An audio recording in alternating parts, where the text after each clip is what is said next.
নমস্কার, কেমন আছেন সবাই? আশা করছি সবাই খুব ভালো আছেন। আমার নতুন আরো একটি ব্লগে আপনাদের সবাইকে স্বাগত।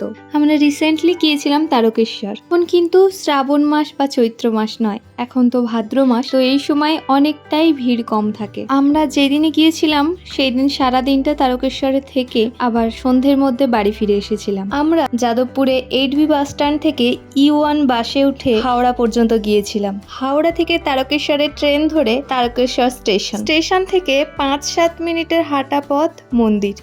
তবে আমরা মন্দিরে যাওয়ার আগে ড্রেস চেঞ্জ করার জন্য এই একটা রুম নিয়েছিলাম রমা ভবনে, কারণ আজকে আমার বাড়ি কয়েকজন গিয়েছিলেন, তাদের মানসিক ছিল তাই পুজো দিতে। তাই পুজো দেওয়ার আগে এবং পুজো দিয়ে ফেরার পরে ভিজে গায়ে তো আর বাড়ি ফিরে আসতে পারবো না, ড্রেস চেঞ্জ করতে হতো। এই জন্যই একটা রুমের প্রয়োজন ছিল। এছাড়াও আমাদের প্রত্যেকের কাছে ব্যাগ ছিল এবং ফোন ছিল।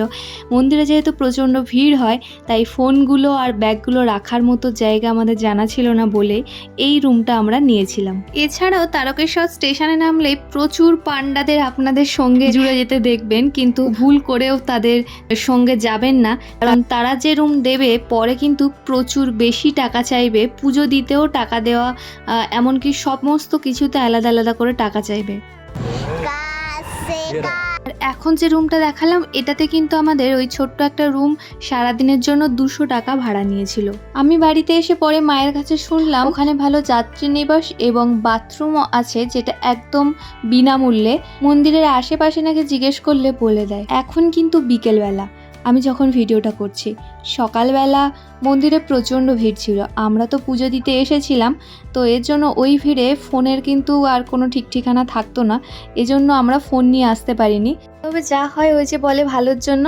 আমরা বিকেলে ভিডিও করতে এসে যা দেখলাম, সত্যি অন্য সময় গেলে কখনোই দেখতে পেতাম না, আর ভাবিও নি দেখতে পাবো।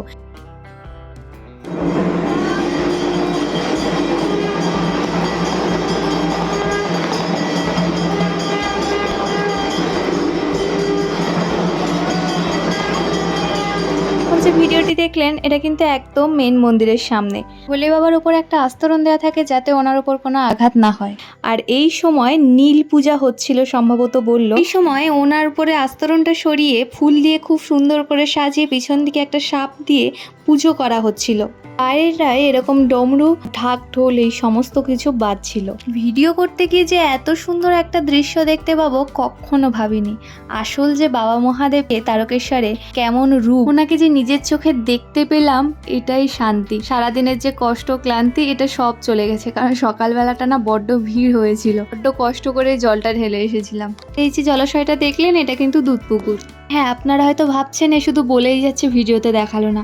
আসলে ওখানে কিন্তু ভিডিও করতেই দেয়নি। ওখানে প্রচলিত আছে নন্দী ভিঙের কানে কিছু বললে সেটা ডিরেক্ট বাবার কানে চলে যায়।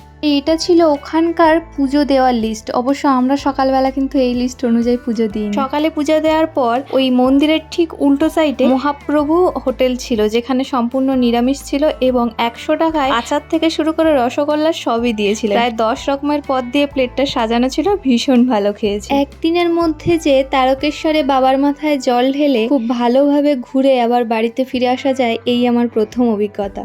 কারণ আগে একবার বাবা মায়ের সঙ্গে গিয়েছিলাম শ্রাবণ মাসে, প্রচণ্ড ভিড় থাকে। ভিডিওটা আপনাদের কেমন লাগলো অবশ্যই জানাবেন, আর যারা আমার চ্যানেলে নতুন, চ্যানেলটিকে এক্ষুনি সাবস্ক্রাইব করে নিন। ভালো থাকবেন, দেখা হচ্ছে নেক্সট ভিডিওতে।